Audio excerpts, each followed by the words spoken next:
Bueno, ahí estamos grabando. Comenzamos entonces nuestra sesión de hoy de nuestro grupo de trabajo sobre José Antonio Ramos Sucre. Estamos presentes Alicia, Fabiana y Melanie, que están en la misma máquina, y Johnny Torres, y bueno, y por supuesto yo también. Y bueno, nada, entonces vamos a comenzar esta sesión que habíamos quedado la vez pasada en seguir analizando ese conjunto de textos que se reúnen con el nombre Granizada, ¿no? Ese conjunto de aforismos de Ramos Sucre. Yo me, Eduardo, disculpa que te interrumpa, pero tu pantalla está en negro. Mi pantalla está en negro. Sí. Wow, espera un momentito, ponemos pausa. Ok, ahora sí. Tenemos eso, pues el conjunto de textos de la granizada. Yo marqué algunos que me llamaron la atención a mí particularmente, pero no sé si Alicia, Johnny tienen alguno que hayan marcado que quieran que revisemos.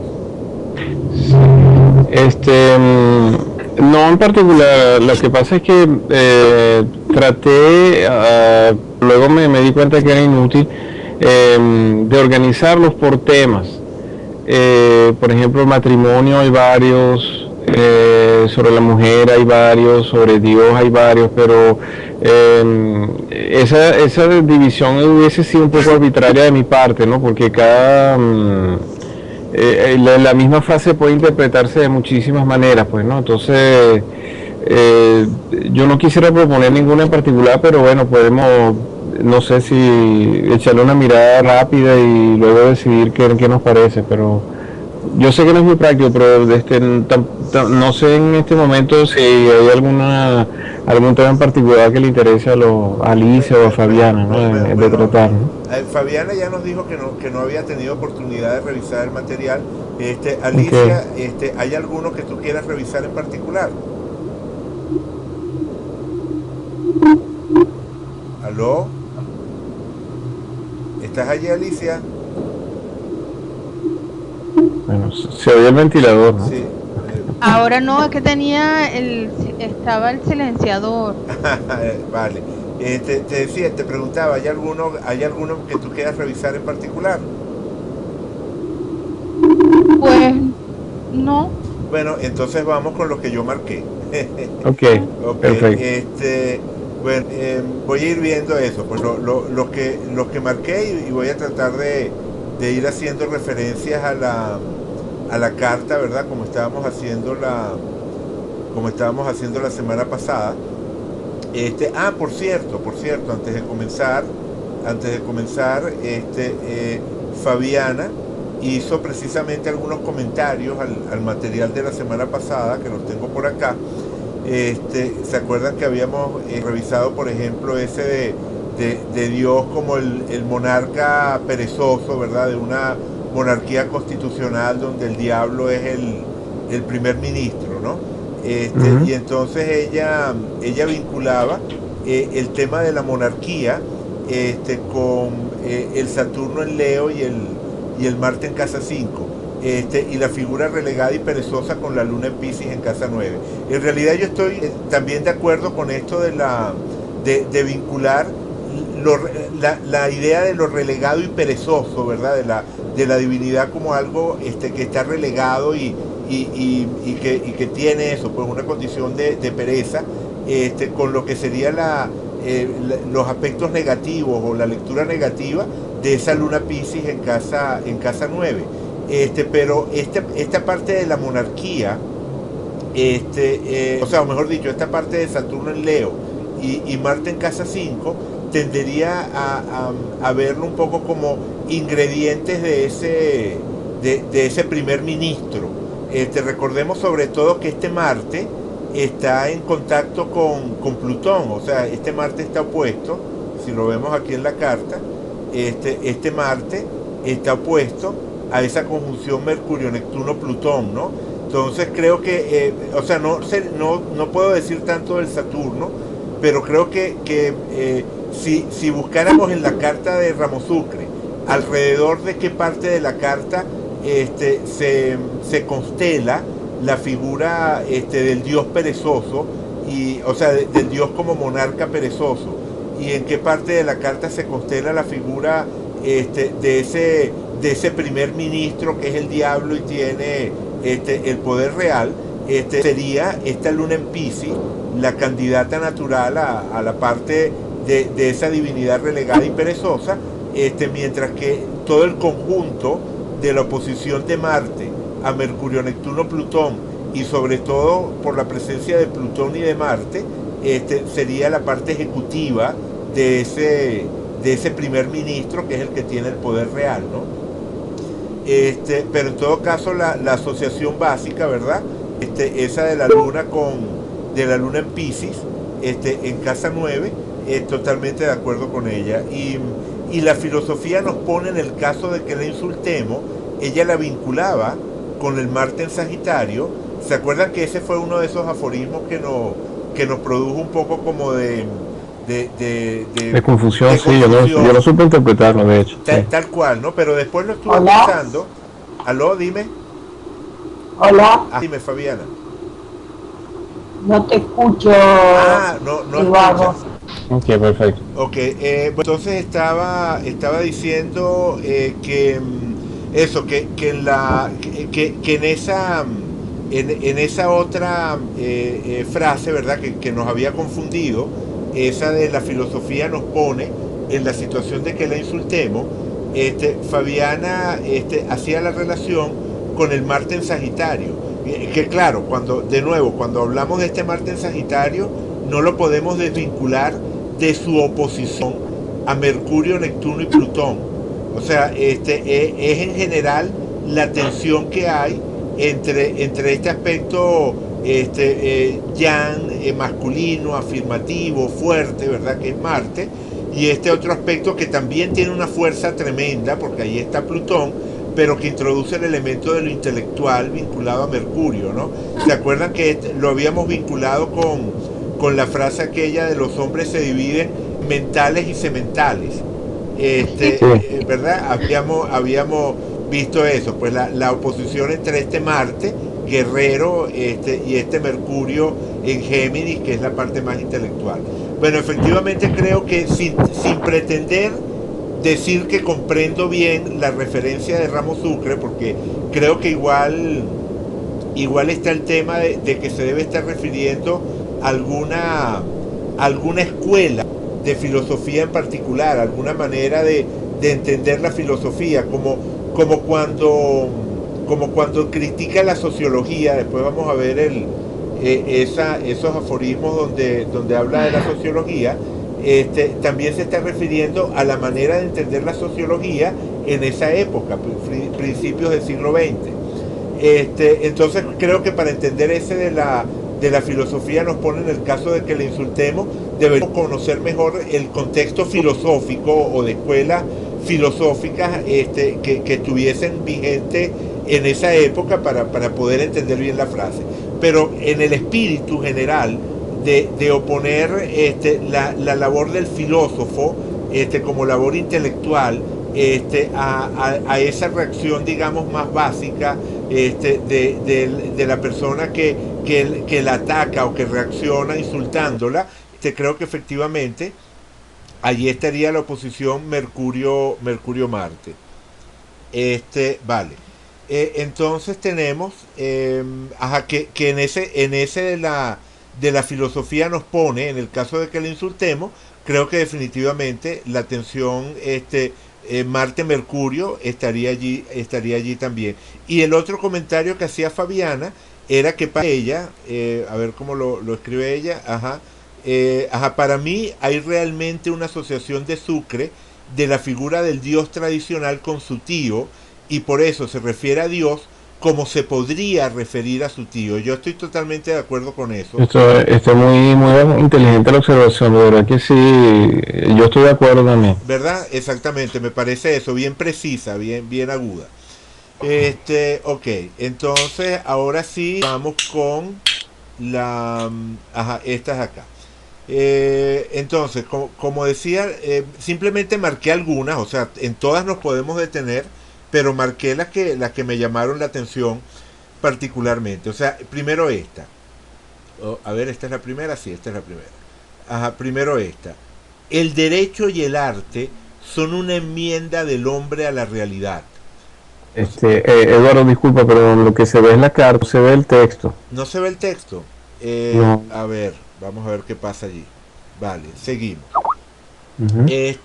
Bueno, entonces decía que este primero me llamó la atención. El derecho y el arte son una enmienda del hombre a la realidad.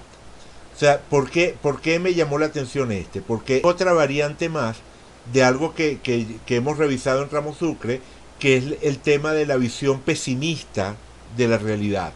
Y frente a esa visión pesimista de la realidad, el derecho, recordemos que él era abogado, y el arte, o sea, evidentemente también como poeta, el derecho y el arte son actividades que permiten enmendar esa realidad, que evidentemente desde su óptica debe ser enmendada, ¿no? De hecho, no puedo dejar de vincular del derecho y el arte son una enmienda del hombre a la realidad, con este otro que dice aquí abajo: lo único decente que se puede hacer con la historia es falsificarla. Sí, Eduardo, te quería hacer un comentario porque me ha hecho clic esa expresión, no la había percibido. ¿Me permites un minutito? ¿Cómo no? Claro. Los franceses tienen una postura, y es probable que eso tenga que ver con una formación, bueno, su cultura de diplomático también, o quizás porque digamos, el derecho ha tenido mucha influencia francesa también. Los franceses tienen un principio en el derecho que dice que la función del derecho, de la ley, es corregir las injusticias de la naturaleza. En otras palabras, la naturaleza en sí es injusta, entre comillas. Unos nacen más bonitos que otros, unos nacen más inteligentes que otros, unos nacen más ricos que otros, etcétera. Entonces, la función del derecho o de la ley es de corregir esas desigualdades. Yo creo que a mí me hace clic, y me parece que esa expresión es la misma, o sea, dicho de otra manera, pues, ¿no? En efecto, que el derecho es como una especie de capa que se superpone a lo que la naturaleza se da, en este caso son los hechos, pero por supuesto, en ese caso el objetivo es un fin que se considera mayor, que es un equilibrio, pues, entre los seres humanos. Eso. Vale. No, totalmente de acuerdo. De hecho, él como abogado, al menos tal como leía en algunos textos suyos que estuve revisando, él como abogado admiraba mucho el derecho francés. Entonces, definitivamente hay algo de eso allí, aunque en este caso hay que pensar más allá del ámbito del derecho, y ubicarlo, digamos, en ese contexto del o sea, ¿cómo podríamos decir? De nuevo, un poco podríamos decir filosófico, ¿no? Ok, ya se arregló el problema que tenía Fabiana, perfecto, bien. Ok, esa visión que podemos entender eso como filosófica, donde el tema del pesimismo, está presente. Bueno, lo que estaba diciéndote era que el hecho de meter dentro del mismo paquete al derecho y al arte ya no nos saca de esa de esa posición, vamos a decir, legislativa, ¿verdad? De esa filosofía del derecho, para colocarnos en un plano digamos, más esencial, pues, ¿no? De la posición del ser humano en el mundo, como sometido constantemente a esa no sé, pues, error, injusticia, desbalance, y entonces, bueno, no solamente a través del derecho, sino también a través del arte, o sea, esa fealdad, podríamos decir así. O sea, el arte de alguna manera está corrigiendo lo que sería la fealdad de la realidad. la cultura, obra humana por encima de la naturaleza, tal cual. Ramos Sucre está formado en esa visión. Entonces te decía que eso, que Ramos Sucre está formado en esa visión positivista de comienzos del siglo XX, finales del siglo XIX, comienzos del siglo XX, donde se establecía una clara superioridad de la cultura humana, de la obra humana, por encima de la naturaleza, tal cual. Ok. En todo caso, lo cierto es que, como decía, me llama la atención, o me llamaba la atención esto del derecho y del arte son una enmienda del hombre a la realidad, tanto por esa, porque están en sintonía con esa visión pesimista de la realidad de Ramos Sucre, o sea, por eso por un lado, pero también porque habla de una actitud frente a esa visión de la realidad, es decir, frente a esa visión pesimista de la realidad, asumir la actitud de enmendarla, de corregirla. ¿Por qué digo que eso me llama la atención? Porque uno, o sea, si tenemos razón, continuamos. Entonces, decía que me llama la atención ese punto, porque la actitud de corregir la realidad, o sea, de ver, observar la realidad y tratar de incidir sobre ella, sería una actitud que corresponde con el ascendente cardinal. O sea, es decir, sería otra vez un argumento para imaginarse a Ramos Sucre con un ascendente en Cáncer. Los signos cardinales, ¿verdad? Recordemos, Cáncer, Aries, Libra y Capricornio tienen que ver con esa actitud de combate.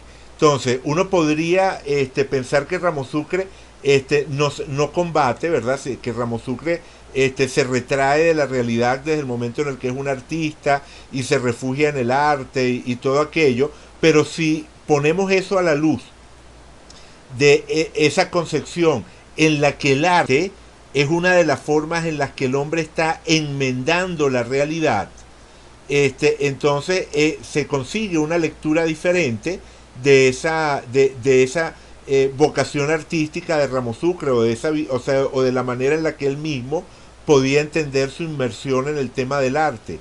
O sea, de alguna forma también es una especie de batalla. Y los signos cardinales, como decía, en su aproximación a la realidad, de una u otra manera, se plantean el tema de la acción, el tema del impacto, de manejar impactos, de responder a los impactos de la vida, o de incidir de manera que impacte sobre la vida. Que por cierto, en el caso del ascendente Cáncer, eso muchas veces se transforma en la tendencia a generar un impacto emocional, o sea, a que la persona tenga como estilo un estilo que moviliza a la gente desde el punto de vista emocional. Claro, eso se puede vivir de muchas maneras diferentes. Por ejemplo, las personas de ascendente Cáncer pueden tener un sentido del humor un poco punzante, que hace que la gente se pueda sentir a veces incluso hasta un poco incómoda, porque se están como metiendo con puntos delicados del otro, o puede tener el gusto por crear situaciones en las cuales hay cierta movilización, pues o sea, como agitar las aguas. O sea, Cáncer como signo cardinal le gusta la acción, pero el elemento es agua. Entonces la unión de las dos ideas nos da esa idea de agitar el agua. Digamos que Piscis juega con el agua, Escorpio algo así como que defiende el agua, la conserva, pero Cáncer suele agitarla. Y eso se traduce en los artistas en lo que podríamos llamar. Bueno, continúo grabando. ¿En qué me quedé? Estaba hablando. Ok. Estaba diciendo que los artistas con ascendente Cáncer suelen ser artistas que tienen tendencia a lo que podemos llamar el efectismo. O sea, por ejemplo, Salvador Dalí, un artista con ascendente Cáncer, los cuadros de Salvador Dalí nos impactan. O sea, de alguna forma generan un golpe de naturaleza emocional. Lo mismo, por ejemplo, con Stephen King, yendo de un extremo a otro. Stephen King, o sea, en esas novelas de terror, en todos esos cuentos de terror, también le gusta eso, como sacudir emocionalmente al lector, pues en este caso. Steven Spielberg, ascendente cáncer también, es otro personaje que tiene esa tendencia a generar sacudida en el espectador. En otro extremo totalmente distinto, Jorge Luis Borges. O sea, los textos de Jorge Luis Borges pueden ser así como muy contenidos, muy mentales hasta cierto punto, pero cuando llega el desenlace, se las arregla para crear una situación que termina generando como una sacudida, como un impacto en el lector. Y eso mismo lo encontramos en Ramo Sucre. Es decir, Ramo Sucre es un personaje que por lo menos en su obra construye toda un conjunto de imágenes que desembocan en un final que nos sacude emocionalmente. Por lo menos así me llega a mí. No sé qué piensan ustedes de eso. Sí, estoy de acuerdo contigo, Eduardo. Vale. Entonces, ese podría ser otro elemento para apuntar a la idea del ascendente en cáncer. Ok, este otro. La aristocracia de nacimiento es una autosugestión.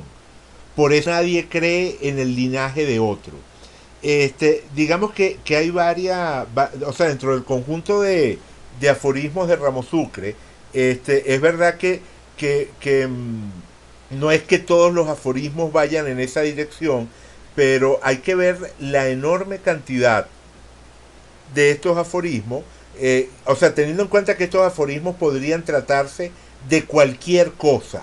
O sea, es decir, o sea, digamos, no había ningún motivo para que él eligiera ciertos temas en particular, a no ser lo que son sus propias predilecciones, sus propias inclinaciones, ¿no?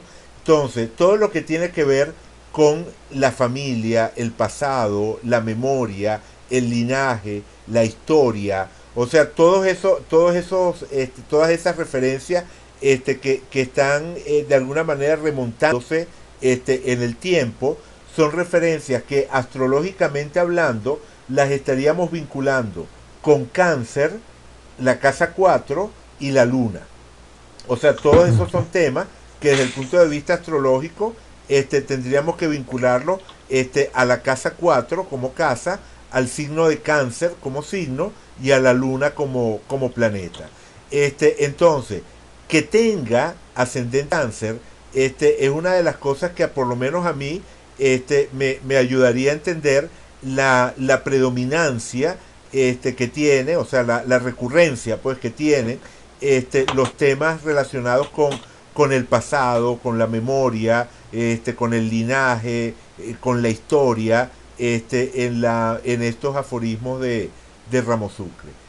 Por cierto, o sea, imaginemos un ascendente Cáncer regido por esa luna Piscis, y pensemos en eso a la luz de que les leí hace un momento. Lo único decente que se puede hacer con la historia es falsificarla. O sea, allí me parece que está, pero súper claro, la idea de Cáncer, ¿verdad? Como referencia a la historia, y la luna en Piscis, como referencia a la idea de falsificar, de sustituir lo que pueda ser el hecho real histórico, por la versión idealizada o artísticamente trabajada de esa misma realidad histórica.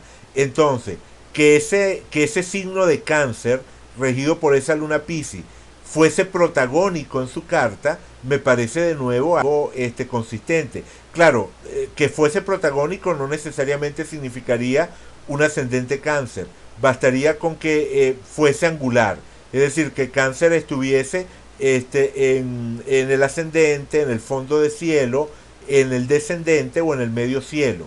Pero definitivamente creo que tenerlo como ascendente sería una manera muy consistente, muy coherente de explicar todas esas referencias al pasado. Ok. Bueno, entonces la aristocracia de nacimiento es una autosugestión, por eso nadie cree en el linaje de otro. Bueno, seguimos grabando.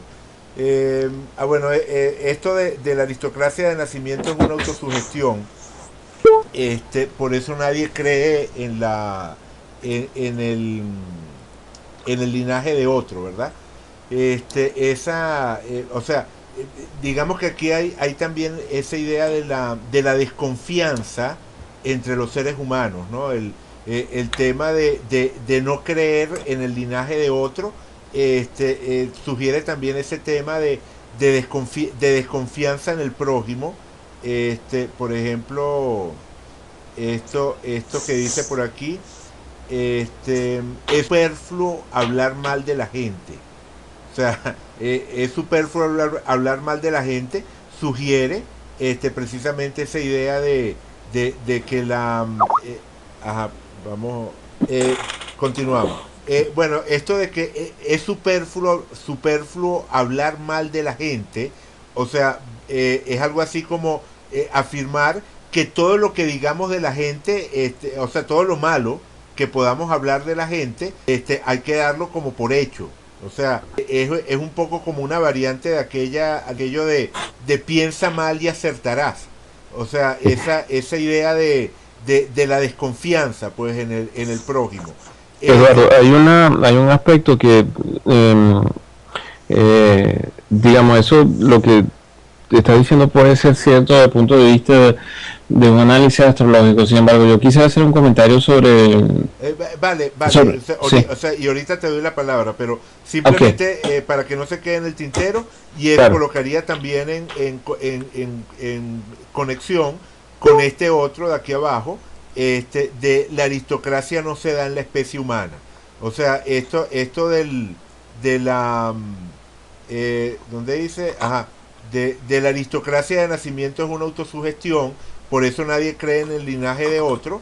Creo que hay que ponerlo en conexión con este otro, de la aristocracia no se da en la especie humana. ¿Qué ibas a decir, Johnny? Sí, hay un aspecto que puede ser más bien de índole cultural, que no tiene probablemente mucho que ver con el aspecto astrológico, ¿no? Aunque definitivamente puede ser que los dos se den al mismo tiempo. Por ejemplo, te voy a, no sé si es la frase exacta, pero la voy a citar de memoria, de Santa Teresa de Ávila. Ella decía, en su biografía, le dijo a uno de sus hermanos, aparentemente, le dice, vete a América, a las colonias de América, ¿no? En aquel tiempo que la América era colonia de España. Porque aunque seas un bandido, ya serás un señor. Simplemente porque el hecho de ser español lo ponía por encima de cualquier americano nacido en territorio, y bueno, esa es una de las razones por las cuales los criollos también se rebelaron contra los españoles, ¿no? En el sentido de que simplemente era una imposición, el hecho solamente de la raza implicaba ya una superioridad, ¿no? Entonces, por ejemplo, cuando él dice nadie cree en el linaje de otro, es porque eso puede tener varios aspectos. Uno, porque en Venezuela hay la tradición de que yo no confío en general, y eso lo vemos nosotros en las relaciones humanas. O sea, tú me puedes decir que tú eres perico de los palotes, pero eso yo no lo creo, sencillamente. O sea, eso tú tienes que demostrarlo. O sea, la gente se demuestra con lo que hace, no por lo que dice que es, ¿no? Entonces, eso más bien, lo que quería decir es que eso puede ser más bien un elemento cultural nuestro, que no tanto un elemento, pero aunque se puede dar también que tenga que ver con su manera de ser particular. Era eso. Bueno, fíjate, dos cosas, John. Siempre, dentro de cualquier espacio cultural en el que uno esté, o sea, podemos encontrar de todo. ¿ok? Y dentro de ese espacio cultural vamos a elegir aquellos temas, aquellos elementos que estén en sintonía con nosotros. Es decir, o sea, por algo de todas las posibles lecturas de la realidad que están conviviendo en un determinado momento, elegimos unas y no otras. ¿Ok? Claro. Entonces, aun cuando se pueda tratar de temas vinculados al momento y a la cultura, sigue siendo válido el abordaje desde la carta o el buscar establecer relaciones desde la carta. Eso por una parte. Y por otra parte, o sea, no puedes olvidarte del hecho de que Ramo Sucre era efectivamente un aristócrata en el sentido que pueda tener esa palabra dentro del espacio de lo venezolano. Pues, o sea, en la Venezuela de su momento, él era el descendiente de una familia ilustre. Claro. Sí. ¿Okay? Y el peso que eso tuvo en su vida. Exactamente, tal Que a lo cual. mejor no fue nada, no fue precisamente algo Positivo, sí. que lo ayudara, sino más bien, oye, qué compromiso, ¿no? Fue una carga, ¿verdad? Eso. Y, o sea, hay una parte por ahí donde dice que un apellido ilustre es una patente de corso. Por ahí, bueno, por ahí anda esa frase también. O sea, es decir, hay una especie de revelarse y de entrar en tensión con esos temas precisamente del linaje y de la aristocracia de la que él supuestamente proviene, y poner en duda eso, y seguramente como miembro de una de las familias de esa aristocracia local, probablemente entró en contacto con miembros de otras familias de esa aristocracia local, pues no, es más que probable, ¿no? Y entonces digamos que un poco hay que situar allí todas esas reflexiones sobre el tema de la aristocracia por linaje, el tema de las raíces familiares, etcétera, etcétera. Pero aunque él haya sido digamos un retoño dentro de ese espacio aristocrático, lo cierto es que por alguna razón terminó dándole tanta importancia. Yo estoy seguro de que hubo mucha gente que nació en esos mismos espacios.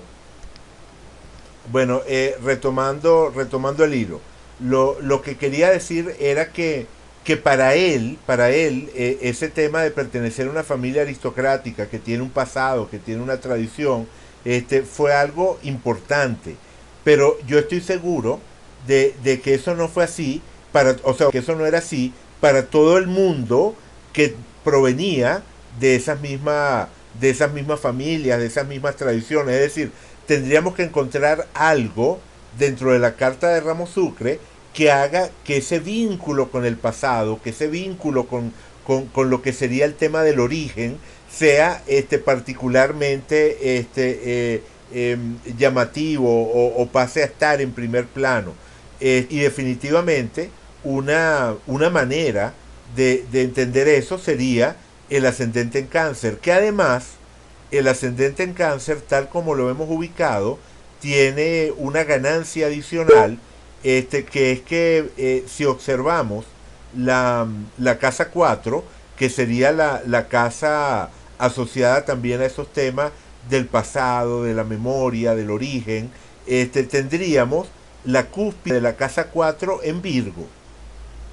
Y una cúspide de casa 4 en Virgo estaría regida por ese famoso Mercurio en conjunción con Plutón y en oposición con Marte, o sea, en conjunción con Plutón y con Neptuno y en oposición con Marte. Es decir, estaría vinculando el tema de los conflictos y las tensiones asociadas a esa oposición entre Marte y la triple conjunción Mercurio-Neptuno-Plutón, estaría asociando al universo familiar.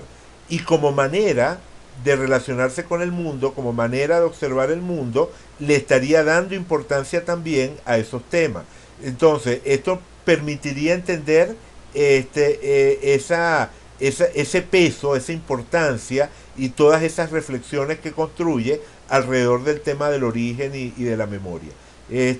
Bueno, y el Eh, estar en Virgo es la mirada crítica es y Mercurio su dispositor natal, pues. exactamente, tal cual. O sea, esa idea de la mirada crítica, de la mirada analítica, hacia las raíces, estaría vinculada a esa cúspide en Virgo. Así que bueno, que creo Y que... fíjate Ajá. que al tener la luna en Piscis, el linaje principal le viene por la madre. O sea, él es descendiente del gran mariscal, es por su madre. Por el lado materno, Ajá. exactamente, tal cual. O sea, y se estaría vinculando la idea de la madre asociada a la luna con esa visión hacia el pasado vinculada a cáncer. Perfecto, perfecto, perfecto. Ok. Había algo más. Ah, ok. Hay otra de las frases. Hay otra de las frases que aparece aquí este, que me llama la atención, que es una de la sobre la familia. Vamos a ver si está por acá. Eh, um, ajá, la familia es una escuela de egoísmo antropófago. Bueno, esto de la familia es una escuela de egoísmo antropófago, no, o sea, esto nos tiene que llevar a ponerle lupa a la casa 4. Y creo que eso mismo que acabamos de señalar de la cúspide en Virgo, regida por ese Mercurio, con todos los aspectos que señalamos, también nos estaría dando una explicación a esta visión, ¿no? No, y además el tipo de crítica o el tipo de humor de Virgo es mordaz, Totalmente de acuerdo. mordaz e hiriente. Ujú, ujú, tal cual. Bueno, además que ese humor que uno siente en muchas de estas granizadas, ese humor que es un humor que genera sacudida emocional, otra vez estaría en sintonía con lo que explicaba antes del ascendente cáncer. O sea, es el tipo de humor o sea, es el tipo de chistes que le puede gustar al ascendente cáncer en el sentido de que genera como un salto, como un respingo en ese corte emocional de la realidad. Vale, perfecto, perfecto, perfecto. Bueno, entonces nada, entonces lo que digo, yo creo que vamos a dejar esta sesión hasta acá, no sé cuánto tiempo llevemos grabando, pero hemos tenido tantos problemas técnicos que por lo menos yo estoy agotado. Entonces, eso, creo que no nos vamos a extender mucho más. Pero lo que digo es que esas en particular que me llamaron la atención, no las revisamos todas, por supuesto, pero las que estuve buscando tenían que ver con aquellas que me parecían particularmente consistentes y que además se explicaban muy bien a la luz de esta propuesta de carta que estamos teniendo. Hay otra cosa que me gustaría mencionar antes de terminar, que es esto de la estructura de tres niveles, la estructura de tres niveles de Ramo-Sucre, si asumimos que su ascendente es cáncer. O sea, si asumimos que el ascendente de cáncer o sea, que el ascendente de Ramo-Sucre es cáncer, tendríamos que su estructura de tres niveles, su estructura de personalidad de tres niveles, sería vitalmente manifestador, socialmente dueño de sí y circunstancialmente estratega. Y sin entrar mucho en detalle en este momento con respecto a esta estructura, hay algo que me interesa destacar, que es que el dueño de sí social, como estructura de personalidad, es una estructura muy autosuficiente. O sea, una estructura que fácilmente puede expresarse de una manera dura, incluso crítica hacia el prójimo. O sea, hay una actitud que podemos entender un poco como la del guerrero, O sea, en el sentido de la persona que está en competencia con otros guerreros, es una estructura que tiende mucho a ver la vida como un lugar en el cual la lucha, el conflicto, es uno de los elementos clave. Claro, eso no significa que todos los dueños de sí vayan a darle salida a eso a través de un conflicto abierto. Pero, o sea, de hecho muchos dueños de sí sociales desarrollan una gran capacidad para negociar, por ejemplo, ¿no? Y el tema del respeto a la autonomía, el respeto a la propia autonomía, y a la autonomía del prójimo puede ser un factor muy positivo en las relaciones humanas del dueño de sí. Pero lo que quiero decir es que hay o sea, la estructura social de un dueño de sí es una estructura social en la que mi relación con el prójimo es una relación que está basada en la realidad directa, en la realidad que es experimentada como algo visceral. Y esa realidad directa o visceral muchas veces implica precisamente el tema de la competencia, de la territorialidad, del quién se impone sobre quién. Y yo creo que esto es algo que podemos percibir en Ramo Sucre, incluso en sus dimensiones positivas, en sus dimensiones luminosas. Me refiero, por ejemplo, a esta granizada. Vamos a recordar aquí esta de aquí, un momentito, esta que me gustó particularmente, esta, aquí está esta que me gustó muchísimo y que sería, como digo, algo que podría poner en conexión con el aspecto positivo de esa estructura de dueño de sí social. Dostoyevsky predicaba la religión del sufrimiento. Cuidado con escuchar a ese ruido anómalo.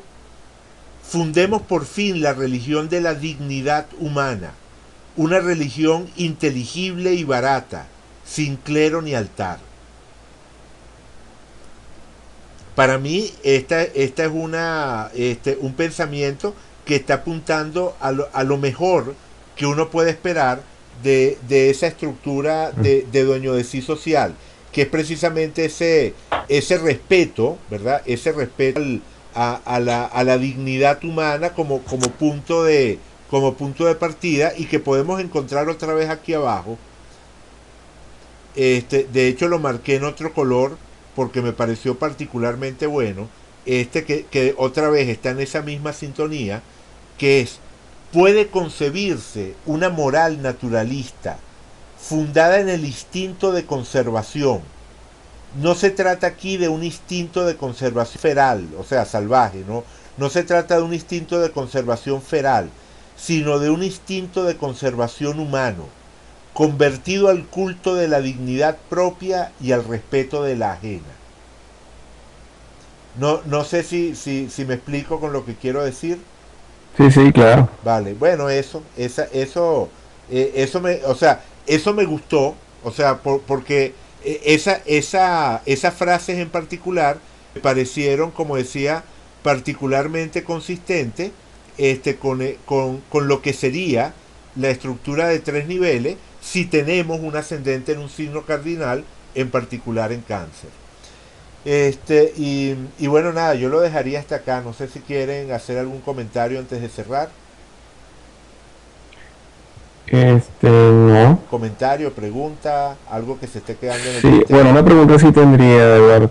¿Este gráfico, cómo llegas a él? O sea, el gráfico que está en pantalla en este momento. Bueno, esto tiene que ver con la distribución en dinamismos de los Ujú. planetas en la carta de Ramo Sucre. Es decir, Ah, ok. qué planetas están en signos mutables, qué planetas están en signos cardinales y qué planetas están en signos fijos. Eso es lo primero que hay que establecer, ¿no? Entonces, por ejemplo, Saturno está en Leo y Júpiter está en Acuario, que son signos fijos. Venus y Quirón están en Cáncer. Urano está en Libra, ¿no? Urano está en Libra, ¿no? Urano está en Libra, correcto, efectivamente Urano Sí. está en Libra, que son todos signos cardinales. Y luego tenemos los planetas en signos mutables, el Sol en Géminis, Mercurio, Neptuno y Plutón también en Géminis, Marte en Sagitario y la Luna en Piscis, y todos esos son signos mutables. Entonces, agrupamos los planetas según el dinamismo. Luego Mm. tenemos que ver cuál es el grupo que tiene mayor fuerza y cuál es el que tiene menor fuerza. El de mayor fuerza es evidente porque siempre está determinado por el Sol. O sea, el dinamismo que corresponde al Sol siempre va a ser el dinamismo que vamos a colocar en el nivel vital de la pirámide. El dinamismo más débil, en este caso, hay que estudiarlo o sea, hay que estudiar los dos grupos, hay que ver qué tiene más peso. Si la combinación de Saturno y Júpiter o la combinación de Venus, Quirón y Urano. Como resulta que Venus es un planeta personal, y que además aquí tenemos tres planetas contra dos, entonces el hecho de que tengamos tres planetas contra dos y que uno de esos planetas sea un planeta personal es lo que hace que este grupo sea más pesado que este otro, o sea, tenga más peso, más aporte. O sea, si hiciéramos las tablitas esas que tú conoces de la distribución por elementos, ¿verdad? Sí. Pero en este caso no fijándonos en los elementos, sino en los dinamismos, tendríamos que ver que los triángulos tienen más peso que los cuadrados. Porque el triángulo referido a esta Venus lo tendríamos que dibujar más grande por ser planeta personal. Y luego tendríamos los otros dos, el de Quirón y el de Urano, ¿no? O sea, esto en conjunto tendría más volumen que el que tendrían Saturno y Júpiter nada más. ¿Vale? ¿Me explico? Sí, sí, sí. Vale, entonces, una vez que hemos establecido eso, lo que es más fuerte y lo que es más débil, entonces ya tenemos establecida la pirámide. El nivel vital estaría determinado por el más fuerte de los dinamismos, el nivel circunstancial por el más débil y el nivel social, bueno, sería el que queda en el medio. Y la idea general de esto es que el nivel vital nos habla de los temas que se dan a nivel biográfico.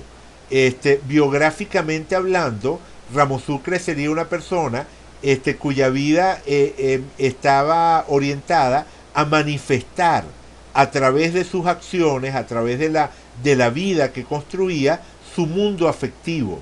De hecho, el manifestador vital es la estructura naturalmente vinculada a todo lo que es la figura del artista. O sea, la figura del artista, la figura del poeta, en su sentido positivo y en su sentido caricaturesco, estaría vinculado a la estructura manifestadora. Digamos que lo cardinal tiende a exaltar las cosas, a mostrarlas con mucha intensidad. Entonces, una persona que es manifestadora vital es una persona que en su vida, en su biografía, está exaltando su mundo afectivo. O sea, está exaltando lo que sería su vivencia afectiva de la realidad. Lo que me gusta y lo que me disgusta, lo que me agrada y lo que me desagrada, ese tipo de cosas. Y eso corresponde perfectamente a un artista, en particular a nuestro artista, en este caso, que es Ramo Sucre. Luego tendríamos el nivel social, que tiene que ver con la manera de construir la relación con el prójimo. Y yo creo que la relación con el prójimo de Ramo Sucre se puede explicar bastante bien con esa estructura de dueño de sí social, por lo que estaba diciendo hace un rato. Y por último, y esto aquí abre otra línea potencial de análisis de la obra de Ramo Sucre, el nivel circunstancial tiene que ver con la manera en la que se manejan las circunstancias, ¿verdad? La manera en la que frente a una nueva circunstancia analizamos, pensamos, y a partir de ese análisis y de ese pensamiento actuamos. Entonces, el nivel circunstancial se refleja mucho en la obra de un creador, en los temas y en el estilo con el que trata esos temas. Entonces, habría que preguntarse si en la obra de Ramo Sucre podemos encontrar un polo saturniano y un polo jupiteriano.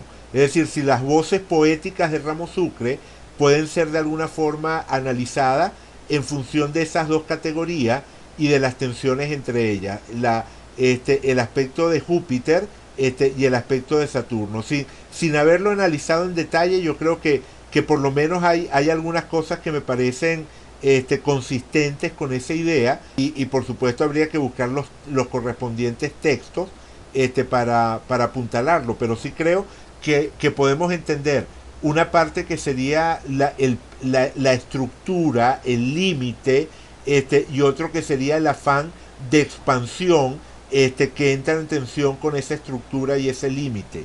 Creo que ese sería un factor para analizar. Pero olvidándonos por un momento del planeta o de los planetas en el nivel circunstancial y pensando en la estructura estratega tiene que ver con utilizar el aspecto racional, el aspecto mental, el manejo de los mapas, de la parte abstracta de la realidad, para incidir sobre la realidad directa. Es decir, el estratega es la persona que utiliza la mente para idear estrategias que le permitan incidir sobre la realidad. Entonces, esto tendría que reflejarse en la manera de escribir de Ramo Sucre. Y yo creo que sí, que uno podría decir que los textos de Ramo Sucre expresan lo que podemos llamar una estrategia. O sea, hay una concepción del texto que estaría al servicio de lograr ese impacto emocional que nos produce la lectura cuando terminamos de realizarla, pero que es un impacto que ha sido creado en un laboratorio. O sea, independientemente de la sensibilidad, independientemente de la intuición, independientemente de la capacidad estética de Ramo Sucre, en la construcción de sus textos definitivamente hay un poco de laboratorio mental que termina creando esa pieza que está al servicio de lograr un determinado impacto en el lector. Entonces creo que por ese lado, decir Ramo Sucre escribía en este estilo estratega sería consistente, sería algo que podríamos entender como consistente. Entonces nada, me gusta el ascendente Cáncer porque está en consistencia con lo que sería la pirámide de 3 niveles que se construiría a partir de ella. Vale. Ok, Ok. muy bien. Vale, ¿y tú, Alicia, algún comentario, pregunta a cerrar? No, lo que sí he visto en las fotos, en la biografía, Ramo Sucre se codiaba con gente de su mismo estatus, linaje. De la aristocracia. Sí, porque fíjate la famosa foto que él tiene con los hermanos Arreaza Calatrava, Ajá.